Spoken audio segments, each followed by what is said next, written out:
अस्सलाम वालेकुम।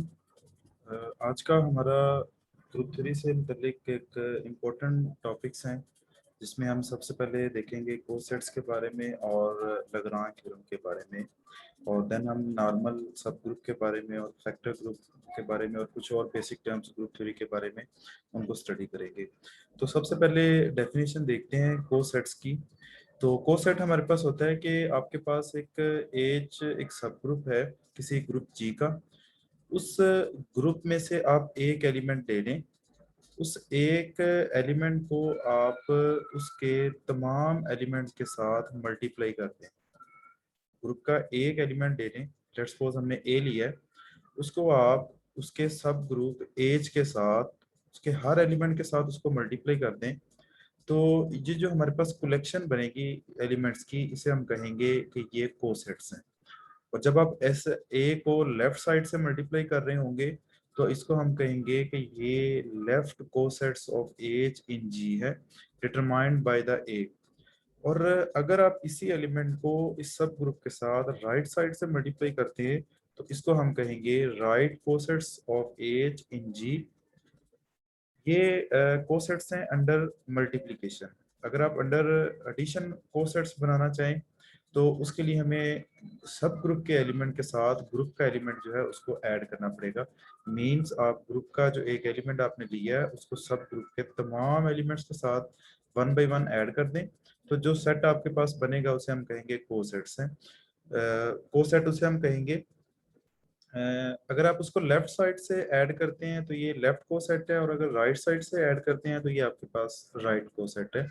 या आपको एक सिंपल को सेट की डेफिनेशन बताइए कि आपने ग्रुप का एक एलिमेंट लेना है, उसको सब ग्रुप के साथ उसको जो है ना वो मल्टीप्लाई कर देना है, तो उससे वो एक को सेट बन जाएगा।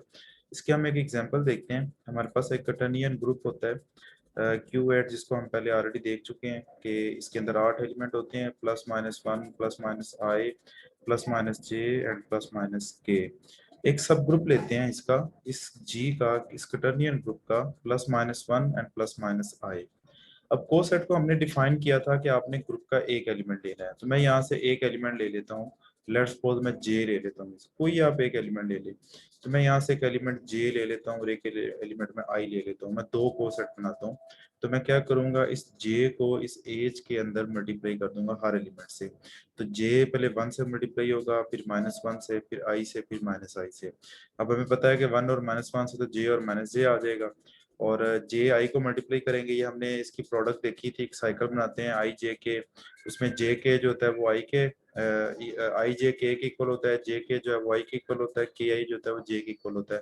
तो अगर हम उसको उलट करेंगे तो वो माइनस में आते जाएंगे, तो जे आई हमारे पास माइनस के इक्वल है और जे माइनस आई जो है वो के इक्वल है, क्योंकि जे आई माइनस के होता है और माइनस माइनस प्लस हो जाएगा। तो ये हमने एक को सेट बना लिया। सिमिलरली अगर आप आई लेके उसको इस एज से मल्टीप्लाई करते हैं तो आपके पास वन से मल्टीप्लाई करेंगे, माइनस वन से, आई से, फिर माइनस आई से, तो आपके पास ये सेट जो वापस एज ही आपके पास ये बन जाएगा। तो ये सिंपल को सेट की एक एग्जांपल आपके सामने मैंने लिखी है कि आपने ग्रुप का एक एलिमेंट लेना है, उसको आपने उससे मल्टीप्लाई कर देना है सब ग्रुप से। तो जो हमारे पास एक नया सेट बनेगा उसे हम कहेंगे वो उस सब ग्रुप का को सेट है उस ग्रुप के अंदर। सिमिलरली अगर हम अंडर एडिशन बात करें तो ये Z6 होता है हमारे पास और ये एज होता है 0 to 4। जी इसके बारे में हम पढ़ चुके हैं कि ZN जो होता है ना वो ग्रुप बनाता है अंडर मल्टीप्लिकेशन भी और अंडर एडिशन भी, और ये एक साइक्लिक ग्रुप होता है अंडर एडिशन।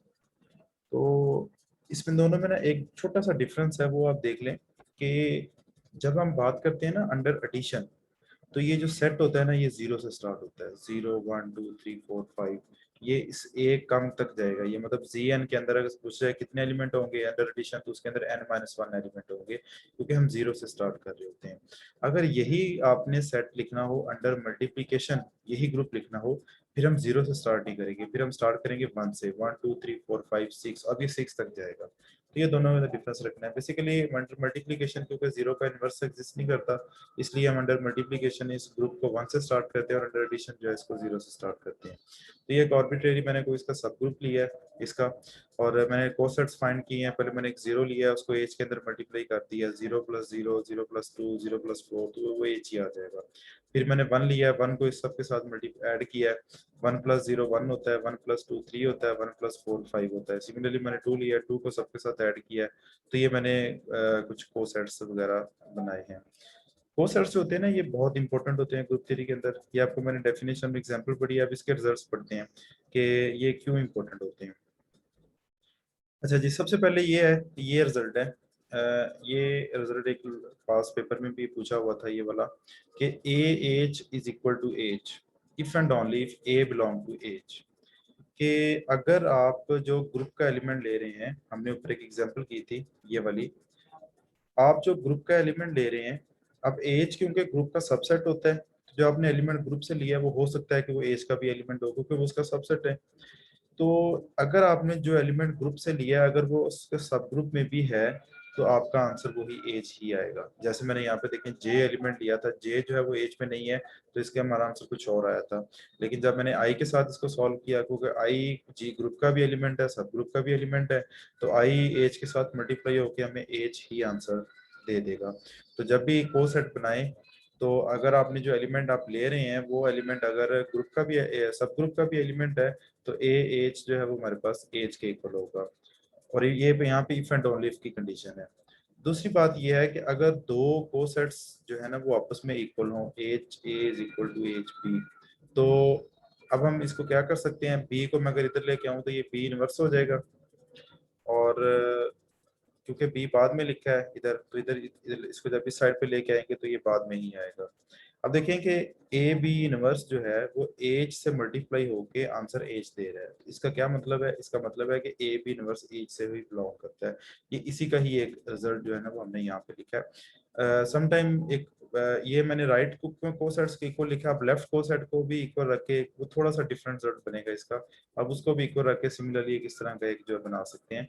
तो ये भी एक इम्पोर्टेंट पॉइंट है कि अगर आपके पास दो डिफरेंट कोसेट्स इक्वल होते हैं, H A is equal to H B, तो उसमें जो ए बी इनवर्स होता है वो हमेशा एच को बिलोंग करता है। ये रिजल्ट हम इससे जो है ना वो ड्राइव कर सकते हैं। अच्छा जी, उसके बाद नेक्स्ट है हमारे पास रिजल्ट के, हमने लेफ्ट कोसेट को डिफाइन किया, राइट कोसेट को डिफाइन किया, तो एक क्वेश्चन माइंड में आता है कि क्या ये इक्वल होते हैं आपस में, लेफ्ट कोसेट और राइट कोसेट। तो याद रखिएगा कि ये आपस में इक्वल हो भी सकते हैं और नहीं भी हो सकते।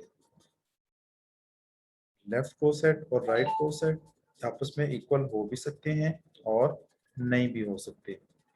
इसके हम आगे देखेंगे कि ये इक्वल कब होते हैं, अगर इक्वल हो तो क्या होता है, अगर नॉट इक्वल हो तो फिर क्या होता है। अच्छा जी, उसके बाद एक इम्पोर्टेंट डेफिनेशन है इंडेक्स की, कि नंबर ऑफ डिस्टिंक्ट लेफ्ट और right coset of a subgroup H of a group G is called index of H in G. कि आप जब एक कोसेट बना रहे होते हैं, ग्रुप का एक एलिमेंट लिया आपने, उसको सब ग्रुप से मल्टीप्लाई किया और एक कोसेट बना लिया, फिर आपने दूसरा एलिमेंट लिया, फिर तीसरा एलिमेंट लिया, आप इस तरह 1 बाय 1 एलिमेंट लेते जाते हैं, कोसेट्स जो हैं तो वो बनाते जाते हैं। तो अगर इस तरह हो कि जो उसमें डिस्टिंक्ट कोसेट्स हैं उनको आप काउंट कर लें, क्योंकि जब आप कोसेट बनाएंगे तो हो सकता है कि एलिमेंट कोसेट जो है वो रिपीट हो जाए। आगे हम इसकी एक एग्जांपल करेंगे, आपको एक चीज क्लियर हो जाएगी। तो उसमें जितने डिफरेंट कोसेट बनेंगे ना, उनको हम कहेंगे कि वो उस सब ग्रुप का इंडेक्स है उस ग्रुप के अंदर। इंडेक्स जो है ना वो बहुत इंपॉर्टेंट है, ये चीज आगे पूछी जाती है इसके अंदर। इसके कुछ रिजल्ट्स भी होंगे जो आगे हम पढ़ेंगे। और ये इसकी नोटेशन है, जी कॉलन एच हम के साथ इसको जो है ना वो लिखते हैं। अच्छा जी, उसके बाद है कि cosets relation is equivalence relation. अब इक्विवेलेंस रिलेशन सबसे पहले देखते हैं कि इक्विवेलेंस रिलेशन क्या होता है। इक्विवेलेंस रिलेशन हम एक ऐसे रिलेशन को कह रहे होते हैं जो कि हमारे पास एक रिफ्लेक्सिव हो, उसके बाद वो रिलेशन एक सिमेट्रिक होना चाहिए, और तीसरे नंबर पे वो रिलेशन ट्रांसिटिव होना चाहिए। तो ऐसा कोई भी रिलेशन जो इन तीन प्रॉपर्टीज को सेटिस्फाई करता हो, रिफ्लेक्सिव, सिमेट्रिक एंड ट्रांसिटिव, तो जो इन तीन को सेटिस्फाई करेगा उस रिलेशन को हम कहेंगे वो इक्विवेलेंस रिलेशन है। आप इन 3 पॉइंट्स के बारे में, इक्विवेलेंस रिलेशन के बारे में सर्च कर सकते हैं, या अगर आपको क्लियर ना होगा तो मैं इसके बारे में भी हम सेट थ्योरी के अंदर वैसे ये पढ़ाया जाता है, इक्विवेलेंस रिलेशन। अच्छा जी, अब एक रिलेशन अगर इक्विवेलेंस रिलेशन होता है तो हमें उसका फायदा क्या होता है? तो याद रखिएगा कि जब भी कोई रिलेशन इक्विवेलेंस रिलेशन हो तो वो उस सेट की जो है ना पार्टीशन की जाती है, पार्टीशन करता है। अगर कोई रिलेशन इक्विवेलेंस रिलेशन है तो उस रिलेशन की वजह से हम उस सेट की पार्टीशन कर सकते हैं। पार्टीशन का मतलब ये है कि एक सेट है आपके पास, उसको हम डिसजॉइंट सेट्स की यूनियन की फॉर्म में लिख सकते हैं। एक बड़ा सेट था, उसको हम छोटे छोटे सेट्स के अंदर डिवाइड कर सकते हैं, और डिवाइड इस तरह से करेंगे कि वो तमाम सेट्स जो होंगे वो डिसजॉइंट होंगे, कोई भी उनमें एलिमेंट जो है वो कॉमन नहीं होगा। तो ये जो को सेट्स होते हैं, जब आप सारे को सेट्स फाइंड कर लेते हैं तो वो बेसिकली क्या करते हैं, वो ग्रुप की पार्टीशन कर रहे होते हैं कि आप ग्रुप के पूरे ग्रुप को ना वो डिसजॉइंट सेट्स की यूनियन की फॉर्म में लिख रहे होते हैं। उसके बाद ये इंपॉर्टेंट पॉइंट है कि two cosets are identical or disjoint, कि दो को सेट या तो एक जैसे होंगे या वो डिफरेंट होंगे। मीन्स ये है कि या तो दो को सेट आपस में इक्वल होंगे या वो टोटल डिफरेंट होंगे। ऐसा नहीं हो सकता कि दो को सेट हो में एक एलिमेंट कॉमन हो बाकी डिफरेंट हो, ऐसा नहीं होगा। या तो वो टोटली सेम होंगे और या वो टोटली डिफरेंट होंगे। अब हम एक काउंटर एग्जांपल मैंने यहाँ पे लिखी है, और ये जितने हमने पॉइंट देखे हैं सबको ये रिवाइज हो जाएंगे, आपको क्लियरली आपको पता चल जाएगा कि इसका क्या मतलब था। एक कटर्नियन ग्रुप लिया है, एक सब ग्रुप लिया है। अब मैंने ग्रुप के तमाम एलिमेंट को 1 by 1 एज के साथ मल्टीप्लाई किया है। पहले मैंने 1 को किया, 1 को करेंगे तो आपके पास एच ही आंसर आ जाएगा, -1 को करेंगे फिर भी एच ही आंसर आ जाएगा। तो क्योंकि 1 और -1 तो नंबर है उनका, तो इश्यू कोई नहीं है। आई को मल्टीप्लाई करेंगे जब हम एच के साथ, तो आई 1 से मल्टीप्लाई होगा, फिर -1 से, फिर आई से, फिर -i से। तो ये आप 1 by 1 तमाम एलिमेंट्स इसको मल्टीप्लाई किया है, तो आई डॉट आई आई आ जाएगा। ये -1 के साथ करेंगे -i आ जाएगा, फिर आई स्क्वायर होता है और आई स्क्वायर -1 होता है, और -i स्क्वायर जो होता है 1 होता है। ये वापस एच ही आ गया। आप जब -i ऑफ एच निकालेंगे तो वो भी एच के ही इक्वल आएगा, क्योंकि हम ये रिजल्ट देख चुके हैं कि आप ग्रुप के एलिमेंट को जब सब ग्रुप का, अगर कोई एलिमेंट ऐसा एलिमेंट ग्रुप का जो सब ग्रुप में भी मौजूद हो, तो जब उसका आप कोसेट बनाएंगे तो वो एच के ही इक्वल आएगा। हम डिफरेंट एलिमेंट के लिए देखते हैं, हम जे के लिए देखते हैं, 4 एलिमेंट के लिए हो गया। जे के लिए देखते हैं, जे को 1 by 1 तमाम एलिमेंट से मल्टीप्लाई किया तो हमारे पास ये आंसर आ गया। फिर -j को किया तो ये आंसर आ गया, फिर के को हमने 1 by 1 किया तो हमारे पास ये आंसर आ गया। अब आप देखें कि हमारे पास कोसेट जो बने हैं, पहले जो 4 कोसेट हैं वो सारे एच ही हैं, चारों इक्वल हैं। ये भी एच है, ये भी एच है, ये भी एच के इक्वल है, ये भी, तो चारों इक्वल आए हैं। और अगले जो 4 कोसेट हैं वो भी इक्वल आए हैं आपस के अंदर। ये तीनों कोसेट जो है ना वो आपस में, चारों कोसेट जो है ना, अब ये और ये होगी, चारों आपस में इक्वल है। तो एक तो बात जो मैंने आपको बताई थी कि कोसेट जो होते हैं या तो टोटल सेम होते हैं या वो टोटल डिफरेंट होते हैं। एक तो ये आपके सामने अब क्लियर होगी आपको। और दूसरी बात ये है कि अगर आप इन सब की यूनियन करते हैं, सबकी यूनियन का मतलब है कि पहला कोसेट आपने बनाया था 1.h, ये लिख लिया, दूसरा ये था वो ये आ गया, तीसरा ये था, फिर -i को मल्टीप्लाई किया, फिर j को किया, -j को किया। आपने इन सारे कोसेट्स की ना यूनियन करने, इन 4 का आंसर हमारे पास क्योंकि h आया था, यानी कि 1 -1 i और अगले 4 का ये आया था, जब हमने यूनियन की तो ये पूरे का पूरा टर्नियन ग्रुप के इक्वल आंसर आ गया हमारा। तो ये जो मैंने आपको ऊपर पॉइंट बताया था कि जो को सेट्स होते हैं वो उसकी ग्रुप की पार्टीशन करते हैं। पार्टीशन करने का मतलब ये है कि वो ग्रुप को डिसजॉइंट सेट्स के अंदर डिवाइड करते हैं, कि हम जो ग्रुप है ना उसको डिसजॉइंट सेट्स की यूनियन की फॉर्म में लिख सकते हैं। तो ये आपके सामने एक काउंटर, आपके सामने ये एक एग्जांपल है। जितने भी रिजल्ट मैंने ऊपर यहाँ पे आपके सामने लिखे हैं, आप सारे के सारे इस एग्जांपल से वेरीफाई कर सकते हैं, इस एग्जांपल से आप उसको इजीली अंडरस्टैंड कर सकते हैं। उसके बाद हमारे पास थ्योरम है। ये ग्रुप थ्योरी के अंदर मोस्ट इंपॉर्टेंट थ्योरम है, लाग्रांज थ्योरम, जो कि इंटरव्यूज के अंदर भी इसकी स्टेटमेंट वगैरह पूछी जाती है, लाग्रांज थ्योरम के बारे में पूछा जाता है। एक और बात याद रखिएगा कि जो बाई नेम थ्योरम होते हैं ना वो बहुत इंपॉर्टेंट होते हैं, टेस्ट के हवाले से भी और इंटरव्यूज के हवाले से भी, जो बाई नेम थ्योरम होते हैं।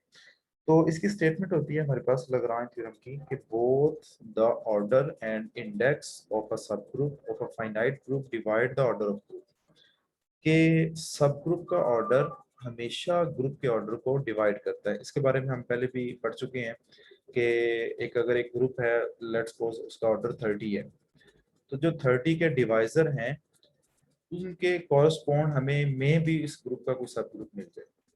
मीन्स ऐसा नहीं हो सकता कि एक ग्रुप हो उसका ऑर्डर 30 हो और उसके सब ग्रुप का ऑर्डर 20 हो, ऐसा नहीं हो सकता। अगर उसका सब ग्रुप होगा तो वो उस ऑर्डर का होगा जो 30 का डिवाइजर होगा।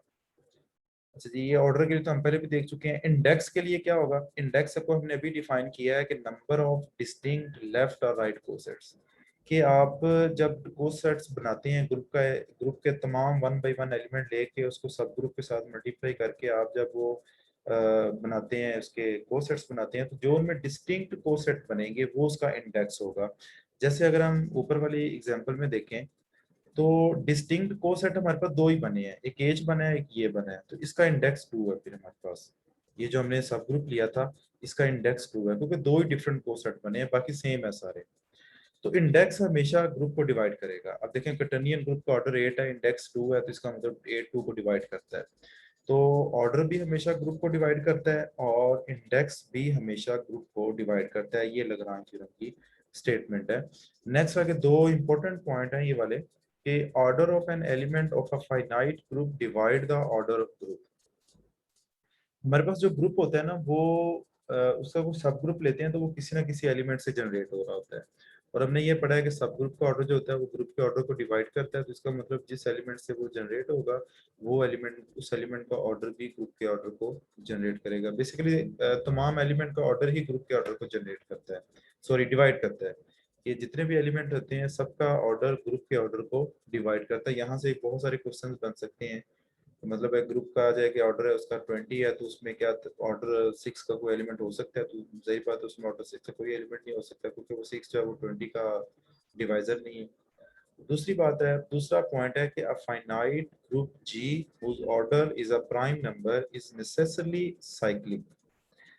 सर यहाँ पे हमने लास्ट लेक्चर के अंदर साइक्लिक ग्रुप को देखा था कि एक ऐसा ग्रुप होता है जिसमें एलिमेंट का ऑर्डर ग्रुप के ऑर्डर के इक्वल होता है। अब एक ग्रुप है उसका ऑर्डर प्राइम है, तो अगर उसका ऑर्डर प्राइम है तो उसके अंदर जो एलिमेंट्स होंगे उनके ऑर्डर क्या होंगे? अब प्राइम नंबर का तो कोई डिवाइजर नहीं होता, या तो वन होता है या इटसेल्फ होता है।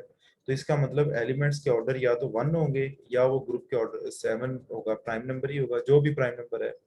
तो वन तो सिर्फ आइडेंटिटी एलिमेंट का ऑर्डर होता है, तो इसका मतलब है एक के अलावा बाकी तमाम एलिमेंट का ऑर्डर जो है वो उस प्राइम नंबर होगा। इसको दोबारा देखते हैं। एक ग्रुप है उसका ऑर्डर प्राइम नंबर है, लेट्स सपोज हमारे पास उसका ऑर्डर है 5। अब हमने अभी देखा है कि एलिमेंट का ऑर्डर ग्रुप के ऑर्डर को डिवाइड करता है। तो 5 के डिवाइजर कौन से हैं? 5 के डिवाइजर 1 है या 5 है, इसके अलावा और कोई नहीं है। तो एलिमेंट के ऑर्डर या 1 होने हैं या 5 होने हैं।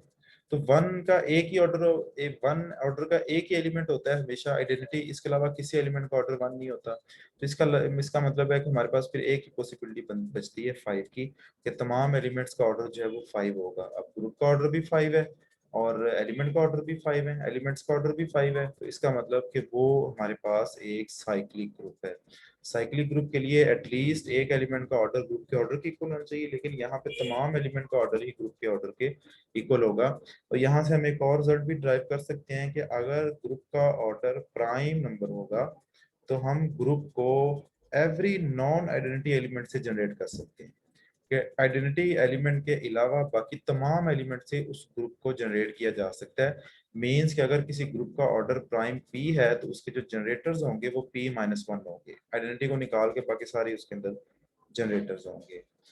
उसके बाद हमारे पास है कन्वर्स ऑफ लाग्रांज थ्योरम, कि एक लाग्रांज थ्योरम हमने देख लिया है कि सब ग्रुप का ऑर्डर ग्रुप के ऑर्डर को डिवाइड करता है। तो अब इसका कन्वर्स क्या होगा? कन्वर्स इसका जो है ना बहुत पूछा जाता है पेपर इंटरव्यूज के अंदर, और टेस्ट के अंदर भी पूछा जाता है कि कोई ऐसा ग्रुप बताएं जो कन्वर्स ऑफ लाग्रांज थ्योरम को सेटिस्फाई नहीं करता। तो सबसे पहले देखते हैं इसकी स्टेटमेंट, देखते हैं कि let G be a group of order n then there is a subgroup of order d of G where d divide n. कि अगर एक ग्रुप है हमारे पास उसका ऑर्डर एन हो, तो क्या उसके जो डिवाइजर होगा उसके कॉरस्पॉन्ड हमें एक सब ग्रुप मिलेगा। देखें ये पहली वाली स्टेटमेंट से उलट है।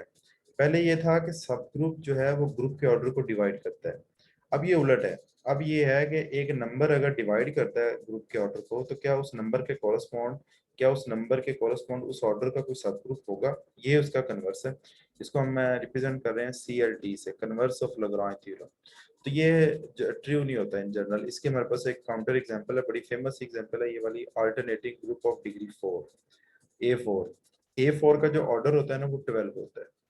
12 का जो डिवाइजर होता है ना वो 6 होता है, लेकिन A4 का 6 ऑर्डर का सब ग्रुप नहीं होता। ये एक ऐसी काउंटर एग्जांपल है जो कन्वर्स, जो लैग्रांज थ्योरम के कन्वर्स को ट्रू नहीं सेटिस्फाई नहीं करती, कि डिवाइजर तो है लेकिन उसके कॉरस्पॉन्ड जो है ना सब ग्रुप नहीं है हमारे पास। तो A4 हमारे पास एक ऐसी एग्जांपल है। इसके अलावा साइक्लिक ग्रुप जो होते हैं वो स्ट्रिक्टली लैग्रांज थ्योरम को सेटिस्फाई करते हैं, अबेलियन ग्रुप इसको सेटिस्फाई करते हैं, डाइहेड्रल ग्रुप है वो इसको सेटिस्फाई करता है, कटर्नियन ग्रुप है वो इसके कन्वर्स को सेटिस्फाई करते हैं। अच्छा जी, उसके बाद आगे हम बात करते हैं नॉर्मल सब ग्रुप की, कि नॉर्मल सब ग्रुप क्या होता है। सबसे पहले डेफिनेशन देखते हैं कि a subgroup H of a group G is called a normal subgroup of G if H A is equal to a H for all a belong to G. अब वही बात जो हमने पहले लिखी थी कि क्या अगर आप देखें तो ये लेफ्ट कोसेट और राइट कोसेट है दोनों। तो हमने वहां पे लिखा था कि क्या लेफ्ट कोसेट और राइट कोसेट इक्वल होते हैं, तो उसका जवाब दिया था कि वो इक्वल हो भी सकते हैं और वो इक्वल नहीं भी होते।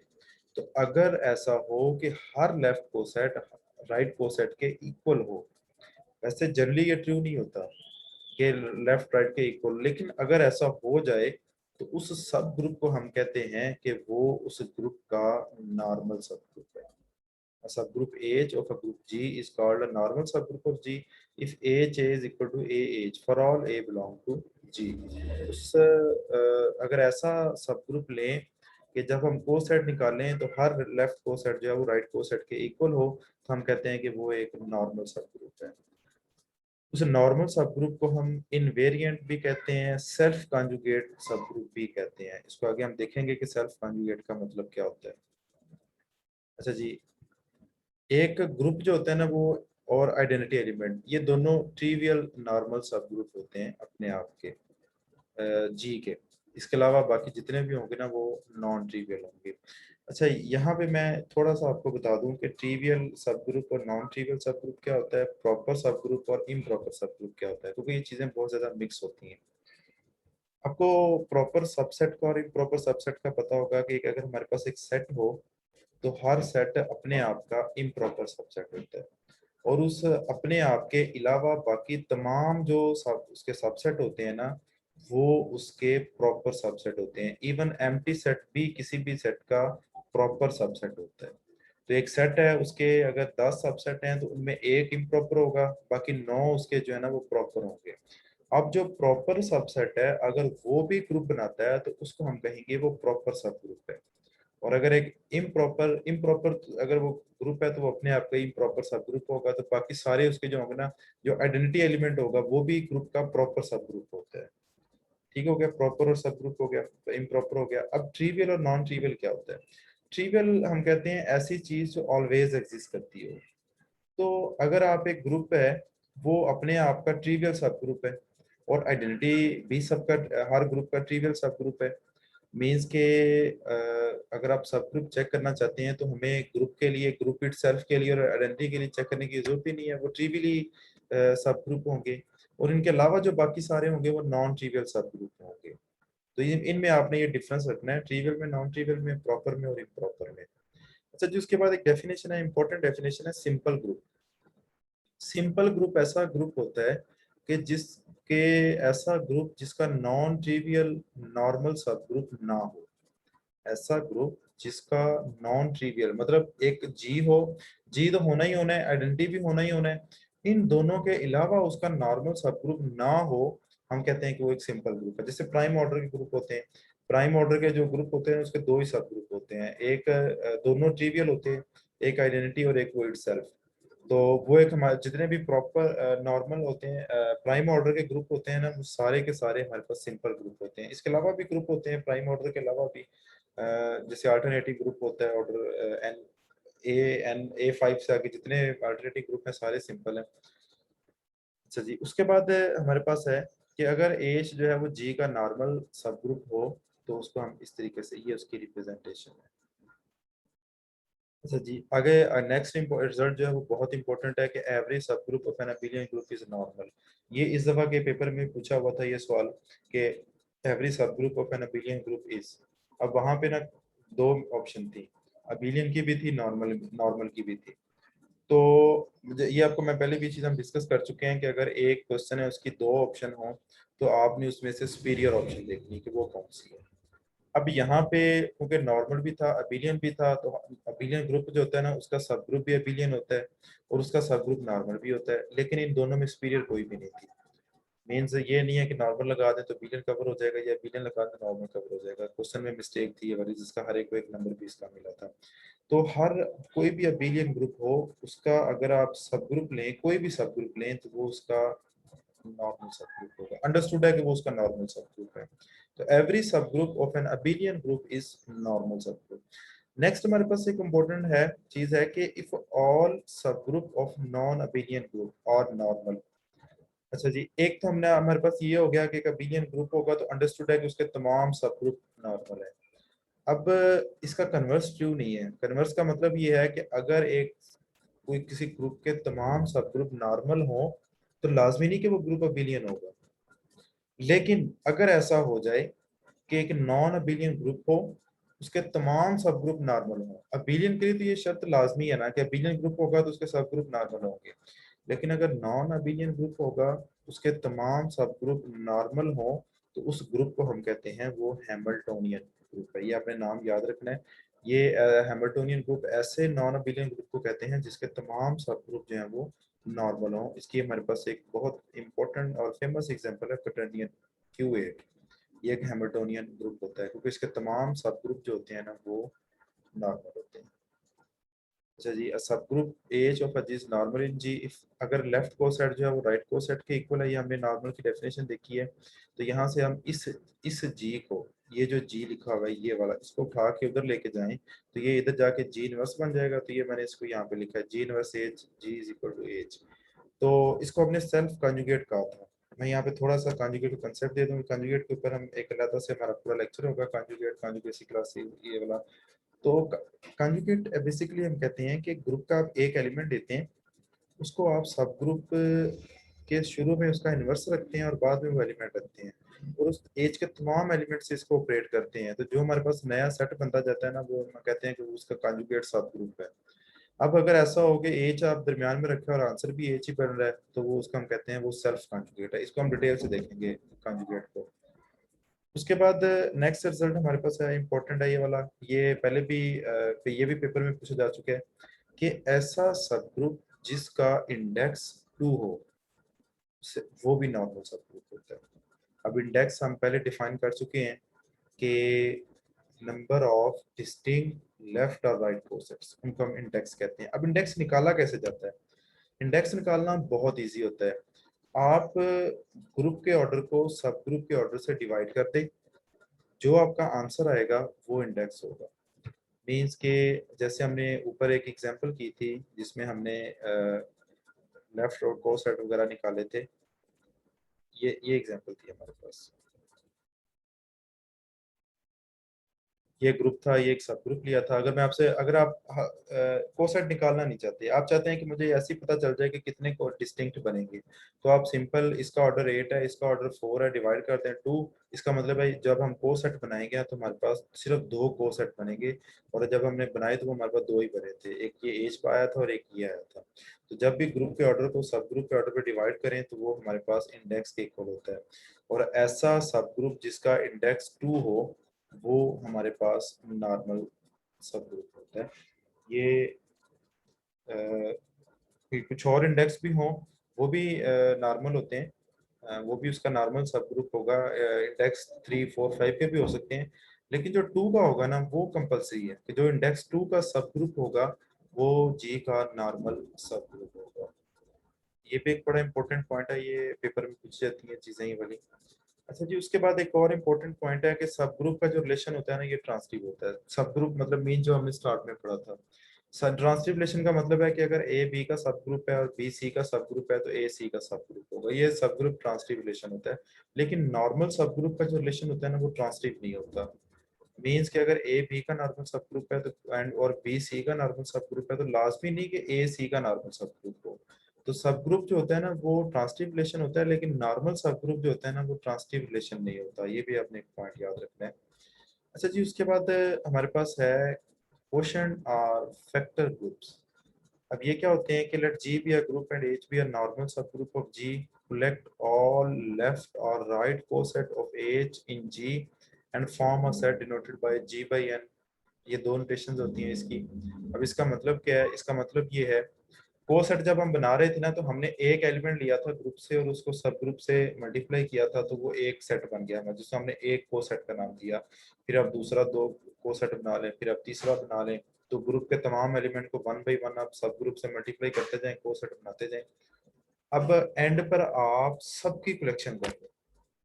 तो जब आप सबकी कलेक्शन कर लेंगे तो जो आपके पास एक कलेक्शन बनेगी उसे हम कहेंगे वो फैक्टर ग्रुप है। अब यहाँ पे हमने जो एज लेना है ना वो नॉर्मल सब ग्रुप लेना है, यानी कि हमने जो फैक्टर ग्रुप बनाना है तो हमने नॉर्मल सब ग्रुप लेना है, नॉर्मल के अलावा सब ग्रुप नहीं लेना। अब ये बात इंटरव्यू के अंदर पूछी जाती है कि नॉर्मल क्यों लेना है हमने सब ग्रुप, उसको आप देखिएगा जरा। अच्छा जी, हमने कहा है कि जी कलेक्शन ऑफ ऑल लेफ्ट और राइट कोसेट। तो जब आपने फैक्टर ग्रुप बनाना है तो हमने कोसेट्स की कलेक्शन लेनी है। अब हम लेफ्ट कलेक्शन लें कोसेट्स की या राइट कोसेट की कलेक्शन लें? अगर तो आपका सब ग्रुप होगा ना नॉर्मल जो ना हुआ तो उसमें हो सकता है कि लेफ्ट और राइट इक्वल ना हो। तो इसलिए इस परेशानी से बचने के लिए हम क्या करते हैं, हम वो सब ग्रुप लेते हैं जिसमें लेफ्ट कोसेट और राइट कोसेट इक्वल हो, ताकि हमें इस बात में कंफ्यूजन ना हो कि हमने लेफ्ट कोसेट लेने हैं या राइट कोसेट लेने हैं। हमने वो कोसेट तो नॉर्मल में तो ये दोनों ही इक्वल होते हैं लेफ्ट और राइट, तो उसमें तो कोई इश्यू नहीं होगा, चाहे आप लेफ्ट ले लें चाहे राइट ले लें, इक्वल ही हैं सारे वो वाले। लेकिन अगर आप नॉर्मल नहीं लेंगे तो वो आपके पास फिर श्योर नहीं होगा कि वो लेफ्ट और राइट जो है वो आपस में इक्वल होंगे या नहीं होंगे। और इसको हम जी बाई एच से रिप्रेजेंट करते हैं। अच्छा जी, ये हमारे पास ग्रुप बनाता है। ग्रुप इसका जो ऑपरेशन होता है ना हमारे पास वो product of two any cosets of N will be again binary composition. वो इसका जो है ना बाइनरी ऑपरेशन होता है इस कलेक्शन का, ये ग्रुप बनाता है। इसको हम रिप्रेजेंट करते हैं जी बाई एन से। इसका जो ऑर्डर निकालते हैं वो ग्रुप के ऑर्डर को सब ग्रुप के ऑर्डर से डिवाइड कर देते हैं, तो हमारे पास इसका इस फैक्टर ग्रुप का जो है वो ऑर्डर निकल आता है। उसके बाद हमारे पास रिजल्ट्स हैं कि every quotient group of a cyclic group is cyclic. अगर आप साइक्लिक ग्रुप के क्वोशंट बनाते हैं तो जो नया ग्रुप बनेगा वो भी साइक्लिक होगा। सेंटर जो होता है वो किसी भी ग्रुप का जो सेंटर उसका निकालते हैं वो उसका नॉर्मल सब ग्रुप होता है। सेंटर जो होता है किसी भी ग्रुप का वो ग्रुप का नॉर्मल सब ग्रुप होता है। और अगर वो उसका नॉर्मल सब ग्रुप है तो हम इसकी एक क्वोशंट बना सकते हैं और वो क्वोशंट भी साइक्लिक होगा। अगर वो क्वोशंट साइक्लिक हो तो जी जो है वो एक अबिलियन ग्रुप होगा। अगर जी अबिलियन ग्रुप ना हो तो जी बाय जो सेंटर होता है वो हमारे पास साइक्लिक नहीं होता। उसके बाद है कि अगर आप क्वोशंट ग्रुप बनाते हैं और वो साइक्लिक होता है फॉर सम नॉर्मल सब ग्रुप एच, देन जी में नॉट बी अबिलियन। कि अगर आप एक क्वेश्चन ग्रुप बनाया और वो साइक्लिक का तो लाजमी नहीं कि ग्रुप जो है वो अबिलियन हो। जैसे कटर्नियन ग्रुप जो है इसका हम ये सब ग्रुप है, जब हम इसका क्वेश्चन बनाएंगे जी बाई एच उसका ऑर्डर टू होगा। ऑर्डर टू क्योंकि प्राइम है तो प्राइम ऑर्डर के जो ग्रुप होते हैं ना वो साइक्लिक होते हैं, तो जी बाई एच साइक्लिक है लेकिन जी खुद जो है वो नॉन अबिलियन है। नेक्स्ट हमारे पास डेफिनेशन आ जाती है जी नॉर्मलाइजर। नॉर्मलाइजर हम कहते हैं कि let H be a subset of group G. अच्छा जी, यहाँ पे एज के ऊपर कोई कंडीशन नहीं है कि उसने जी का सब ग्रुप लेना है, उसका उसका सबसेट होना चाहिए बस। और किसी ग्रुप के सबसेट को हम कॉम्प्लेक्स कहते हैं कि चाहे वो सब ग्रुप है या नहीं उसको हम कहते हैं कि वो कॉम्प्लेक्स है।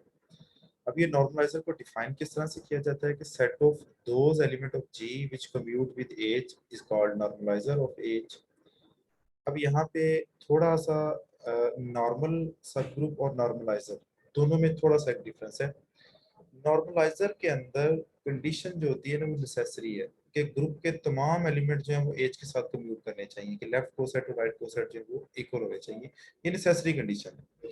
लेकिन नॉर्मलाइजर में क्या होता है, सम टाइम अगर तमाम एलिमेंट कम्यूट नहीं कर रहे सब ग्रुप के साथ तो जो जो एलिमेंट कम्यूट कर रहे होंगे वो ए आइडेंटिटी ने करना है, इसके अलावा अगर कुछ और एलिमेंट भी कम्यूट कर रहे हैं तो वो उसके नॉर्मलाइजर में चले जाएंगे। तो नॉर्मल में कंडीशन नेसेसरी है कि ग्रुप के तमाम एलिमेंट एज के साथ कम्यूट करें, लेकिन नॉर्मलाइजर के अंदर ये कंडीशन लाजमी नहीं है। नॉर्मलाइजर के अंदर ये है कि अगर कुछ एलिमेंट कम्यूट कर रहे हैं तो वो एलिमेंट जो है ना, ग्रुप के वो एलिमेंट वो नॉर्मलाइजर के अंदर चले जाएंगे। नॉर्मलाइजर जो होता है वो नॉन एम्प्टी होता है क्योंकि उसके अंदर आइडेंटिटी जो होता है ना वो लाजमी पड़ा होता है। ये सब ग्रुप होता है। नॉर्मलाइजर जब हम फाइंड करते हैं तो ये जी का सब ग्रुप होता है। और इसके अलावा ये है कि अगर आप एज कोई सबसेट लेते हैं के का, जो कि जी का सब ग्रुप हो, तो अगर एज जो है वो के तमाम एलिमेंट के साथ कम्यूट कर रहा हो तो के जो होता है ना वो उस एज के नॉर्मलाइजर के अंदर कंटेन करता है। अगर जी एक अबिलियन ग्रुप है तो उसका नॉर्मलाइजर जो होता है ना वो पूरे जी के इक्वल होगा। क्यों होगा? क्योंकि अगर वो एक अबिलियन ग्रुप है तो अबिलियन ग्रुप का कोई भी सब ग्रुप लेंगे वो भी अबिलियन होना है। तो इसका मतलब है कि वो ग्रुप का एलिमेंट जो होगा वो सब ग्रुप के तमाम एलिमेंट के साथ कम्यूट कर रहा होगा, तो ग्रुप के तमाम एलिमेंट ही नॉर्मलाइजर में चले जाएंगे। अच्छा जी, अगर नॉर्मल सब ग्रुप लेते हैं तब भी पूरे का पूरा नॉर्मलाइजर जी के इक्वल होगा, क्योंकि नॉर्मलाइजर में तो बात ही यही है कि वो ग्रुप के तमाम एलिमेंट के साथ कम्यूट करता है। तो अगर आप अबिलियन ग्रुप हो या नॉर्मल सब ग्रुप लें आप, अगर जी अबिलियन ग्रुप है तो आप सब ग्रुप कोई भी ले लें उसका नॉर्मलाइजर जी के इक्वल होगा। अगर एज एक नॉर्मल सब ग्रुप है जी का तो फिर आप जब नॉर्मलाइजर निकालेंगे तो वो ग्रुप के इक्वल आएगा। उसके बाद हमारे पास नेक्स्ट डेफिनेशन आती है सेंट्रलाइजर की। सेंट्रलाइजर हमारे पास ये होता है कि ग्रुप के वो एलिमेंट जो सब ग्रुप के एलिमेंट के साथ कंप्यूट करते हैं। नॉर्मलाइजर में और सेंट्रलाइजर में डेफिनेशन में माइनर सा डिफरेंस है कि नॉर्मलाइजर के अंदर ग्रुप के जो एलिमेंट होते हैं ना वो पूरे सब ग्रुप के साथ कम्यूट करने चाहिए एज अ होल। लेकिन सेंट्रलाइजर में क्या होता है कि उसको हर एलिमेंट के साथ सेपरेट तौर पर कम्यूट करना चाहिए। तो ग्रुप के वो एलिमेंट जो सब ग्रुप के एलिमेंट के साथ कम्यूट करते हैं वो एलिमेंट होते हैं वो सेंट्रलाइजर में चले जाते हैं। ये उनकी मैथमेटिकल डेफिनेशन है। सेंट्रलाइजर जो होता है वो भी नॉन एम्प्टी होता है क्योंकि आइडेंटिटी एलिमेंट तो ऐसा लाजमी है जो हर एलिमेंट के साथ कम्यूट करता है। और ये सेंट्रलाइजर जो होता है वो ग्रुप का सब ग्रुप होता है और इसका जो हम ऑर्डर होता है सेंट्रलाइजर का वो इक्वल होता है index of normaliser in G. कि आपके इंडेक्स क्योंकि ये सब ग्रुप होता है तो आप तो ये देख लें कि जी के कितने एलिमेंट इसके साथ कम्यूट करते हैं, कोसेट बना लें। तो जितने कोसेट बनेंगे वो सेंट्रलाइजर का ऑर्डर होगा। इसके लिए भी हमारे पास वही है कि let G if G is abelian group then centraliser of G of H is equal to G. कि अगर एक बिलियन ग्रुप है तो इसका मतलब उस ग्रुप में कोई भी एलिमेंट लें वो अपने सब ग्रुप के तमाम एलिमेंट के साथ कम्यूट कर रहा होगा। तो सेंट्रलाइजर जो होगा वो पूरे के पूरे जी के इक्वल आएगा आपके पास। अच्छा जी, हमने सेंटर ग्रुप पढ़ा था। Centre of group, centre of group मैंने आपको बताया था कि एक ऐसा ग्रुप के वो एलिमेंट जो बाकी तमाम एलिमेंट के साथ कम्यूट कर रहे हो तो वो हम कहते हैं कि वो एक उसका वो एलिमेंट जो है वो सेंटर के अंदर चले जाते हैं। अबिलियन ग्रुप के अंदर तो ये प्रॉपर्टी अंडरस्टूड होती है कि हर एलिमेंट ने कम्यूट करना ही करना है, लेकिन नॉन अबिलियन के अंदर तमाम एलिमेंट कम्यूट नहीं करते, चंद एलिमेंट कम्यूट करते हैं या एटलीस्ट आइडेंटिटी एलिमेंट तो कम्यूट लाजमी करती है, तो वो उस ग्रुप के सेंटर में चली जाती है। अब अगर आप सेंट्रलाइजर, सेंटर जो होता है ना वो सेंट्रलाइजर का एक स्पेशल केस होता है। आप उसमें जो एज आप ले रहे हैं वो आप जी ले लें कि जी भी तो अपने आप का सब ग्रुप है, तो हम इस सब ग्रुप जी को पूरे पूरा जी भी ले सकते हैं। तो अगर हम पूरे का पूरा जी ले लेंगे तो वो जो सेंट्रलाइजर होगा ना वो उसका सेंटर बन जाएगा। वो बेसिकली सेंटर और सेंट्रलाइजर जो है वो एक ही बात हो जाएगी। अब देखें यहाँ पे मैं आपको डिफरेंस बताता हूँ कि नॉर्मलाइजर में और सेंट्रलाइजर में क्या डिफरेंस है। पहले ये वाला देखें, एक ग्रुप का एलिमेंट लिया, एज से हमने उसको मल्टीप्लाई किया, लेफ्ट साइड से मल्टीप्लाई करें या राइट साइड से मल्टीप्लाई करें तो आंसर हमेशा सेम है ना। ये हम पहले कर चुके हैं मल्टीप्लाई, ऊपर वाले सेकंड या थर्ड पेज पे हमने किया था ये वाला। फिर हमने माइनस आई को देखा था तो माइनस आई को भी कम्यूट कर रहा था, ये प्लस माइनस जे भी उसके साथ कम्यूट कर रहे थे, प्लस माइनस के जो था ये भी कम्यूट कर रहा था। तो ये सारे एलिमेंट जो है ना ये नॉर्मलाइजर में चले जाएंगे। नॉर्मलाइजर के लिए हमें वन बाई वन एलिमेंट के साथ कम्यूट करना जरूरी नहीं है, उसका पूरे सब ग्रुप के साथ कम्यूट करना जरूरी है। अब देखें आई ले लें, ये एक एलिमेंट लिया, इसको एज के एलिमेंट के साथ कम्यूट करवाया, पहले वन के साथ कम्यूट करवाया ये कम्यूट कर गया, फिर माइनस वन के साथ कम्यूट करवाया ये कम्यूट कर गया, ये आई के साथ कम्यूट करवाया ये कम्यूट कर गया, फिर माइनस आई के साथ कर रहा है, ये तब भी कर गया। इसका मतलब है एक एलिमेंट आई लें तो वो एज के तमाम एलिमेंट के साथ कम्यूट करता है। इसका मतलब आई जो है ना वो सेंट्राइजर में चला जाएगा, माइनस आई भी सेंट्राइजर में चला जाएगा, प्लस माइनस वन भी सेंट्राइजर में चले जाएंगे क्योंकि ये भी एज के साथ कम्यूट कर रहे होंगे। लेकिन जब हमने लिया ग्रुप का ये एलिमेंट जे और इसको वन से किया, इसने कम्यूट कर दिया, माइनस वन से किया, इसने कम्यूट कर दिया, लेकिन जब आई से मल्टीप्लाई किया तो इसका आंसर आया माइनस के, और जब इसको हमने पोजीशन चेंज करके मल्टीप्लाई किया तो आंसर के आया। आई जे के इक्वल होता है, जे आई माइनस के इक्वल होता है। इसका मतलब जे जो है वो इनके एलिमेंट के साथ कम्यूट नहीं कर रहा, इसका मतलब जे इसके सेंट्राइजर में नहीं जाएगा। अब माइनस जे ले लें वो भी इसके सेंट्राइजर में नहीं जाएगा, प्लस माइनस के लेंगे वो भी इसके सेंट्राइजर में नहीं जाएगा। तो सेंट्राइजर में इसके वन माइनस वन आई माइनस आई ये जाएंगे, ये एलिमेंट जो होंगे ना ये उसके सेंट्राइजर में जाएंगे। तो ये कुछ बेसिक डेफिनेशन थी, कुछ एग्जांपल थी ग्रुप थ्योरी की, इंपॉर्टेंट पॉइंट है पेपर के हवाले से, इंटरव्यूज के हवाले से। तो इसको आपने जो है ना पूरे लेक्चर को देखना है इसको, और इस हवाले से कुछ भी अगर आपको प्रॉब्लम होती है तो आपने इसको जो है ना ग्रुप के अंदर डिस्कस करना है। ओके जी, अल्लाह हाफिज़।